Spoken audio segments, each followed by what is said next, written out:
the top of 40 global political think tankers, expanding research in areas like governance, security, climate change, and ideology. He has been instrumental in reviving the legacies of Dr. Sudhyama Prasad Mukherjee and has represented BJP in international forums across Russia, France, Germany, Japan, China, Taiwan, and more, etc. As scholars of history, civilization, and politics, Dr. Ganguly has served on prestigious bodies such as UNESCO EQ, Aurobius Foundation, Visva Bharati Sansas, and the Nehru Memorial Museum and Library. His research traces back to his great-grandmother, Ubendranath Gandheswara Vaskiya, and revolutionary exile in the Alipur bomb case, and his grandmother Buddhist dynasty, Bengola Ega. Dr. Ganguly is a proponent in English, French, Sanskrit, and Bengali.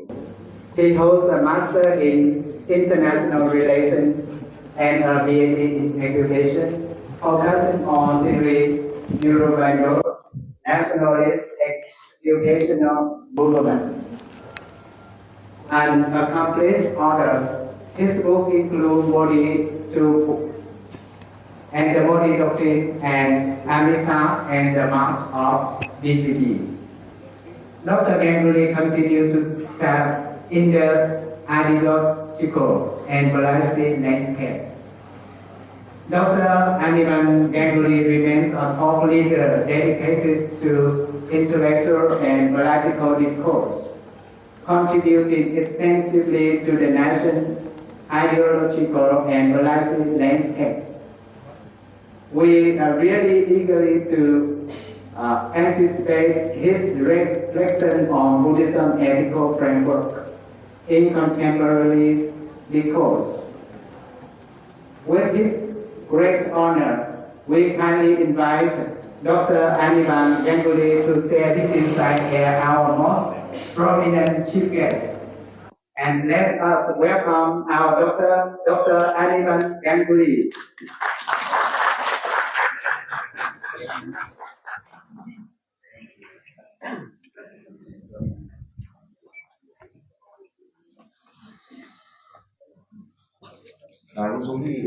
I was a little apprehensive because of two reasons. One is there is a constant anicca about oneself.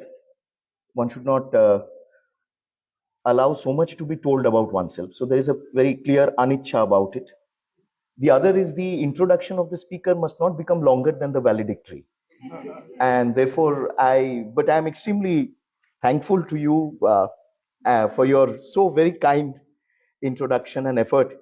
And while you were speaking, I was obviously reminded of my once very frequent travels to Vietnam and of spending a lot of time and interacting with people there, with thinkers, with scholars also. So extremely delighted. Thank you so much. Namo Buddhaya and Namaskar. I'm extremely honored to be present here today. I have a slight problem with my voice. So if I give you dukkham, you can forgive me. The intention is not to give you dukkham. So because of relentless travel and continuous speaking, it is just a reminder that there are times when we should stop talking and go into silence. When I entered the auditorium here, I was sitting there and there was a scholar sitting beside me. He was talking to someone else saying that he's not a certified scholar on Buddhism. I absolutely go by that description. I don't know why Professor Sivasai invited me here. I was in Jammu, traveling from Jammu to Pathankot when his call came. And my very dear friend, Professor Arvind Kumar, has been playing truant with me. He was invited as a special speaker in Bodh Gaya at the conference that Dr. Shama Prasad Mukherjee and Mahabodhi Society of India held. And he did not turn up. He said his ticket was not confirmed. But that is Bhagwan Buddha's will, so I accepted. But ever since we have been missing each other. I hear Professor Bimalendra Kumar also was here, Vice President of Mahabodhi Society. So I've been chasing him from Sarnath to Bodh Gaya to Lumbini to Bangkok last week, and every time he's been missing, and even here I could not reach out, I could not catch up with him. But on 22nd March, when we celebrate the annual day of Mahabodhi Society with a conference on Pali, he has promised to be there. Now, I saw my nameplate there. For most of you, you are spared seeing the nameplate because of the decoration there. It's written, instead of an N, there is an M. Instead of Anirban, it has become Amirban. So either Professor Sivasai and your organizers have a problem with my name because I'm Anirban. And that is why you didn't want to record it there. But I also remember when my PhD was being awarded by the Jadavpur University, the typist made a error, and that instead of the N, it was an M. So after nearly 15 years, I was reminded of that error, and I had to do a lot of running around convincing them that I am Anirban and not Amirban. So please change it. Thank you so much. And I see that you have done a great, you have made a great effort here.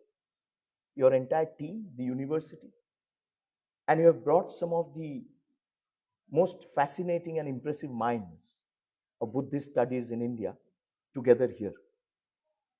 And your reporting, through your reporting, it is evident the kind of subjects, issues that have been described, that have been discussed. And ICPR and the GBU holding such a conference, such a workshop at the national level only reiterates the seriousness of your effort. And I think when we are when we are discussing these aspects, it is essential that we look at these dimensions also. And so from social justice to the constitution, to self-regulation and ethics, to, as madam said, she learned a lot in these last two workshops, in these last 2 days. So for the general non-specialist, for the specialist, as well as for the seeker, I think this has been a very fascinating effort. And 2 days of intense deliberation, 2 days of very intense deliberation, as I could feel the condensed energy in this hall. And obviously it takes a lot of energy and time as well. So I'll be very brief because I'm not going to tax your patience. You have been here for the last 2 days. You have put together, and I'm looking forward to the book. And I would also suggest that please, if you can, Arvind, you're also extremely active. If you can, please continue holding such workshops at a smaller level also, at a more grassroots level as well. Because after all, when we discuss Pali, Pali was Lord Buddha's language. He spoke in that language.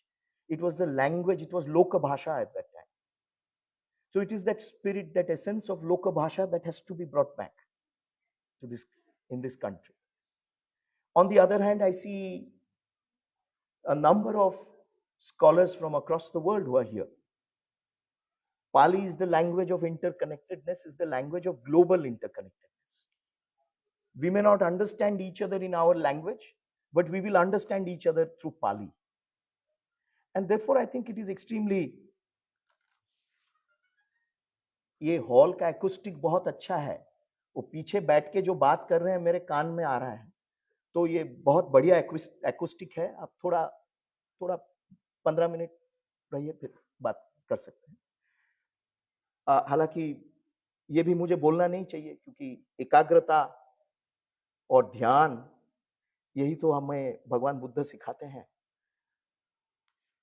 Now, you see, I just want to be very brief about what I wish to say. And in fact, Professor Sivasai, when you were talking about, uh, you were giving the report, I was remembering uh, Dr. K. Nilakanta Shastri's gleanings from the life in the Avadanas. Wonderfully, a small monograph, or part of the Oriental series, and where he speaks extensively, discusses. So there is governance, there is ethics, there is also the daily life, the regulation of daily life through Dhamma. It's a wonderful book. I have the soft copy. I don't know whether the hard copy is still in print, but I would like to send it across for your library sometime. I want to make 2 or 3 points here. We have to remember that it is a very interesting time in India. And for the last 2 days, you must have heard each other, you must have learned from each other. Samrat Ashoka says to converse with others, to learn from others, to educate oneself in the Dhamma of others is also our Dhamma. It is our Kartavya. And he calls this churning that you have had for the last 2 days, he calls this churning Samavaya. He terms it Samavaya. And Suneyu, we should all listen. And we should become Bahusutas also. I think this is a very cardinal aspect of Indian civilization. To listen and to listen a lot. And through listening, to become learners and to learn. We are at a very interesting time. I'm saying this because you would have noticed that just within 10 days of taking oath for the third time as the Prime Minister of India, Sri Narendra Modi inaugurated the Nalanda University. And for those of you, all of you have read, if you recall the speech, the address that Dr. Babasaheb Bhimrao Ambedkar gave to the Kashi Vidyapit Students Union in November 1956, just about 10 to 15 days before he passed away, before his parinirvan, he lamented the destruction of the Nalanda University. It is there. Shanti Swarup Bauddha's book, he has reprinted that entire speech, Baba Saheb's speech given at Sarnath at the Mool Gandha Vihar Kutir. And Bhante, Venerable Dhammarakkhita was there at that time. Dhammarakkhita called Baba Saheb Ambedkar Bodhisattva because of his contribution to spreading Bhagwan Buddha's message. Baba Saheb lamented to Kashi Vidyapit Students Union, he lamented the destruction of the Nalanda University. And I especially want to recall the words of Tripitaka and Mahapandita Rahul Sankirtayan and his description of the destruction of Nalanda University. I am a Bengali, so I say I belong to Atisha Dipankar's village, Dhaka, Bikrampur. My ancestors lived there. When Atisha left Vikramshila, went off to Tibet to revive Buddhism there. Vikramshila is not so talked about, but Vikramshila equaled, and Rahul Sankirtan uses this comparison. Vikramshila equaled Nalanda University. And you have the list of acharyas who went from Nalanda all across the world. The world came to Nalanda. Acharyas from Nalanda went across the world. So you are essentially following an ancient civilizational tradition by coming to Gautam Buddha University. You are following an ancient civilizational trend by coming here from Vietnam, from Thailand, from Japan, from Korea. Your ancestors did the same, our ancestors did the same. And today we are renewing our link through the re-establishment of the Nalanda University, and declaration of Pali as a classical language. India is the homeland. This is where Pali was born. And Prime Minister Narendra Modi says, it describes it beautifully, very movingly. He says, the more we study Pali, the more we preserve it, spread it, disseminate it, the more we will be linking ourselves to the original words, sounds of Bhagwan Buddha's language. So Pali is sacred for us, it is sacred for you. And in fact, it was Sri Lanka, it was Thailand, it was the kings of Thailand, it was the monks of Sri Lanka who preserved this language. So therefore, I say that it is extremely significant, the revival of Nalanda University, because it is a tribute to Baba Saheb Ambedkar. He had lamented, and that lament was addressed by re-establishing the Nalanda University. And Nalanda, as Prime Minister Modi says, is just not a name. It is an identity. It is a respect. It is a value. It is a mantra. It is a saga. Nalanda is the declaration of this truth, that even though books may burn in the flames cannot extinguish knowledge. The spirit of Nalanda is what we must all symbolize and represent. It is this spirit of Nalanda that is again emerging in India. And it is this spirit of Nalanda that will spread across the world.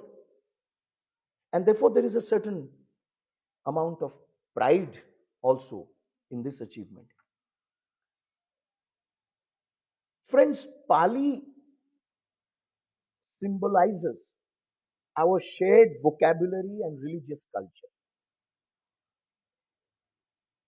It symbolizes shared cultural narratives. You narrate the life of Bhagwan Buddha in Pali, you understand it and we understand it. And we come together to study, to absorb. And Pali is the linguistic cultural heritage of the entire Asian region. Of all the countries who are represented here, Pali is our common linguistic heritage. Therefore, we are at a very interesting time, because the Asian century is emerging. And in the emergence of the Asian century, as our Prime Minister says it very clearly, openly, without any hesitation and doubt, when we are thinking of imagining the Asian century, that Asian century cannot be possible without Bhagavan Buddha at the center of it. And so that is why the relevance of such efforts, that is why the relevance of such workshops. Please do not think that this is one workshop in one university, in one state, and a routine workshop where scholars have come, presented papers, a volume will come, you will get your ISBN number, you will get your credits with the UGC. It's fine, it is that also in one dimension, because we all have to move ahead. But at a deeper dimension, these workshops are an opportunity to link ourselves with each other, keeping in mind the Asian century. And in that Asian century, all countries which have been touched by Bhagavan Buddha's legacy, these countries have a very crucial role to play. You may be aware, but perhaps you are not also, you need not be aware also, that Dr. Shyama Prasad Mukherjee was president of the Mahabodhi Society of India. And his father, Sir Ashutosh Mukherjee, Vice Chancellor of Calcutta University, started the Pali department. The first ever Pali department in India to be founded was in Calcutta University in 1907. And Anagarik Dharmapalaji, when he decided to establish the Mahabodhi Society of India, was supported by Sir Ashutosh Mukherjee. And one of the objectives of the Mahabodhi Society of India was the spread of and the instituting and spreading Buddhist studies and the study of Pali. You may recall that it was Dr. Beni Madhav Barua, one of the greatest scholars of Pali in modern times, who was tutored at Calcutta University, supported and given a scholarship by Sir Ashutosh Mukherjee and Kripasharan Mahastavir. And Beni Madhav Barua did his PhD from London University, was the first Asian Buddhist to do his PhD from University of London on Buddhist philosophy. So therefore, this tradition is extremely long. And it was later on that Dr. Shama Prasad Mukherjee, as Vice Chancellor, youngest Vice Chancellor of Calcutta University, he became Vice Chancellor at the age of 33. JNU में तो कुछ लोग 33 साल में भी PhD करते हैं. 33 साल में वाइस चांसलर बने and in his own right. पिता का पुत्र थे करके वाइस चांसलर बने ऐसा नहीं है, पहले से ही उनका. And not only that, he did his graduation in English, he did his masters in MA, and while doing his masters he took a paper on Sinhalese also. So I am trying to draw this link because we have a long tradition of supporting and of striving for re-establishing Buddhist studies in this country. And therefore, when I talk about Prime Minister Narendra Modi ji today, he is part of that lineage. Ashutosh Mukherjee, Shama Prasad Mukherjee and that lineage. You would be surprised to know that Dr. Shama Prasad Mukherjee took the relics as president of Mahabodhi Society. He was president of Mahabodhi Society from 1942 to 53. He was union minister, he was member of parliament, but he continued to be president of Mahabodhi Society and not ornamental president. Dr. Devapriya Valisina, one of the greatest scholars of Buddhism and General Secretary of Mahabodhi Society of India for 35 years, is on record to say that Dr. Mukherjee was one of the most active presidents of Mahabodhi Society. It was during Sir Ashutosh Mukherjee's presidency of Mahabodhi Society of India that relics, the sacred relics of Bhagavan Buddha were brought and were placed in the Dharmarajika Vihara in Kolkata at the headquarters of Mahabodhi Society. And you would know that story where the governor, the then governor of Bengal, was to hand over the relics to Sir Ashutosh Mukherjee. And one had to go attired in a Western outfit before the governor. Sir Ashutosh refused point blank. And he said that I will go in my traditional dress. Because if I am to carry the relics, I can't carry it in a Western attire. So bare feet, with his dhoti and a chaddar, he received the relics and walked bare feet all the way from the Raj Bhavan, government house, to the Dharmarajika Vihar. Under Dr. Shama Prasad Mukherjee, the study of Pali, Buddhist studies, excavation of Buddhist sites received a special attention. And it was during his tenure, later on, that he took the holy relics, the sacred relics of Bhagavan Buddha and Arhants Mahamoggallana and Sariputta across Southeast Asia, including Hanoi. Bangkok, Cambodia, he was specially invited, Myanmar, Hanoi also, he visited Hanoi with the relics. And he went around Southeast Asia. This was in 1952, just within a few years after we got independence. And many countries in this region were getting free. So I wanted to draw these connections. And there's a very interesting connection also, that Babasaheb Ambedkar in 1950 started contributing his first articles to the Mahabodhi Journal. It was in the first time in the Vaisak number of the Mahabodhi Journal, under the title Buddha and the Future of His Religion. This was the first article of Baba Saheb's that appeared in the Mahabodhi Journal in 1950. Who was president of Mahabodhi Society? It was Dr. Shama Prasad Mukherjee. Who was editor of the Mahabodhi Journal? Professor Kalidas Nag of Calcutta University, one of the greatest philosophers, thinkers. Who was on the editorial board? Suniti Kumar Chatterjee, one of the greatest linguists that this country has produced. And on in 1951, April-May 1951 issue of the Mahabodhi Journal, again Baba Saheb contributes another article. In 1951, he participates in the Buddha Jayanti celebrations organized by Mahabodhi Society in Delhi. So I think there's a very interesting historical backdrop also. And therefore, especially when Pali was declared as classical language, it was a tribute to Sir Ashutosh Mukherjee's efforts, Beni Madhav Barua's efforts, Dr. Shyama Prasad Mukherjee's efforts, and also Baba Saheb Ambedkar's efforts.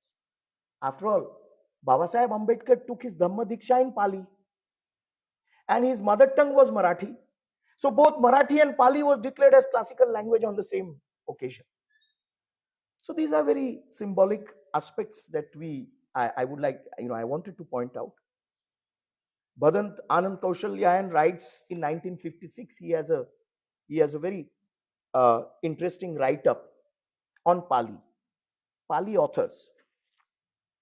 And he says there in 1956, Bhadant Anand Kaushalyayan writes, he says that it is strange that the unique place that Pali has in Indian literature is not appreciated and valued as much as should be in India. It is not realized that the Pali language and literature have not only influenced modern Indian languages, but have also affected the growth of the languages of Ceylon, Sri Lanka, Burma, and Siam, Thailand. It is but natural that its intensive study should help us in strengthening our cultural ties with our neighbors. Bhadant Anand Kaushalyayan, 1956. So I think it is a tribute to all of them.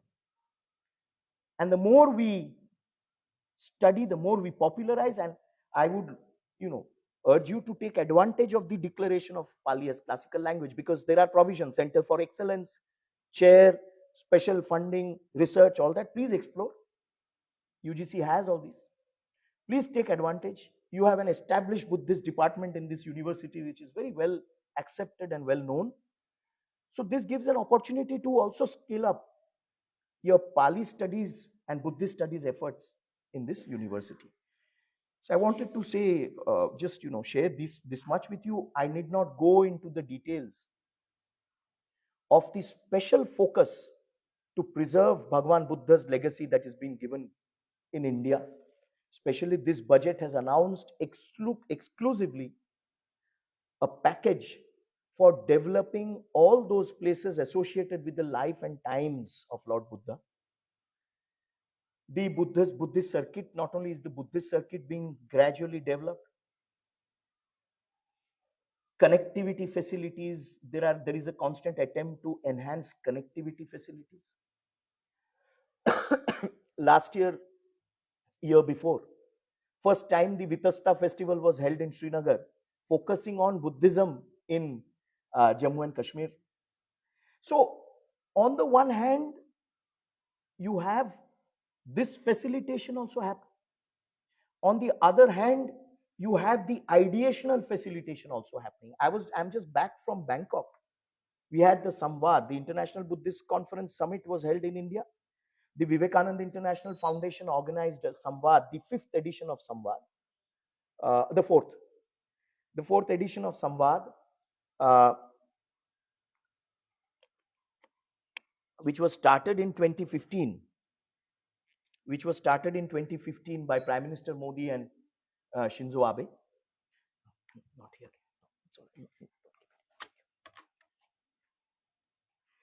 Which was started by Prime Minister Modi and Shinzo Abe. Samvad, the Hindu-Buddhist dialogue on conflict avoidance and environment consciousness. And the kind of message that we saw in Bangkok was extremely encouraging, because nearly 25 countries were represented. Large number of organizations, Buddhist organizations, and their leaders had come. Our Hindu acharyas also were there. And what a fascinating dialogue. What a fascinating conversation took place. And Prime Minister Modi gave a special message on the occasion, like he always does. So I think there are a number of things happening at the domestic level as well as the international level. And this is one of the Pali as classical language, the revival of Nalanda University are manifestations of that. So I wanted to thank you very much for your very kind patience. I just want to end with a few lines from Rahul Sankirtan. Now, I have not read Rahulji in Hindi because obviously my Hindi is not, my Sanskrit is better than my Hindi. And I'm now learning Pali also. Because I know Sanskrit, so it is easy for me to pick up Pali. But there's the sweetness in Pali, which you don't find in most other languages. There's a certain sweetness. And you want to listen, listen to a word, you want to continuously again listen to it. I think because there is a certain power behind those words. There's a certain power behind those words. So anyway, Rahul Sankirtan says in a paper he wrote in the 1930s, he says, in every field of national achievement, the contribution of Buddhism, and the paper is titled Rise of Buddhism in the East. In every field of the national achievement, the contribution of Buddhism was not only marvelous in quality, but also surpassing all in quantity. Every decade brought a new astonishment. They saw the noble teaching, they, in the sense we, they saw the noble teaching of their own Buddha, admired and accepted from Baikal to Bali, from Japan to Ceylon. The Buddhist monuments and remains of Java, Cambodia, Central Asia showed them the extension of the realm of Buddhism. Now, not a single educated Indian can be found without profound respect for the Buddha. Friends, I think we have all gathered here because of that profound respect, for that profound reverence for Bhagwan Buddha. And as Prime Minister Narendra Modi says, it is our shared collective responsibility to preserve and to disseminate his legacy, to preserve and to disseminate, popularize Pali. We can, each of us, scholar, non-scholar, academic, non-academic, monk as well as layman, contribute in our own way to this. And this effort has been a very major contribution. And therefore, I applaud you and I congratulate you for such a wonderful seminar. Thank you so much. And my pranam and my reverence to the members of the Bhikkhu Sangha. Namo Buddhaya. Thank you. I cannot take the